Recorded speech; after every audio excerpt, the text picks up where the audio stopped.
20 پیشبینی فوتبال در سال 2025. قهرمان لیگ ها: رئال مادرید، بایرن لورکوزن، اینتر میلان.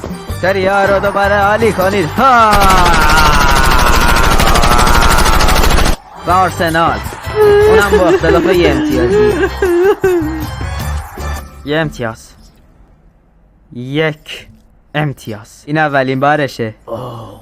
قهرمان رقابت‌های اروپایی بارسلونا و البته رئیس چلمنش 80 میلیون 85 میلیون در حال فروختن جام برای اینکه بتونه یه ترکیب خیلی خفن تو فصل بعدی درست کنه. میلیون. فنرباغچه تو وقتی آنتونی تیلور داور فینال نباشه. چلسی، حتی با اینکه یه دقیقه هم بازی نکردم میتونم هنوز یه مدال بگیرم. و من تیمای سقوط کننده از پریمیر لیگ: ایپسویچ تاون، چی گفتی؟ لستر سیتی و ساوثهمپتون. ما بالا میمونیم.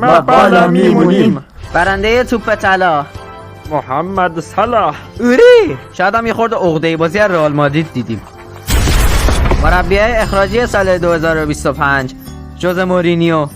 خفه شو شان دایچ. اخراجم کنن. من کاری کردم که اورتون اینه برزیل 1970 بازی کنه، حتی با اینکه اون از هیچی از فوتبال 2025 حالشون نمیشه، ولی بازم آنج پستوغلو. تو اخراجی مشکل من نبود.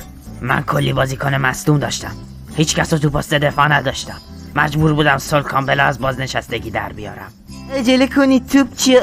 یعنی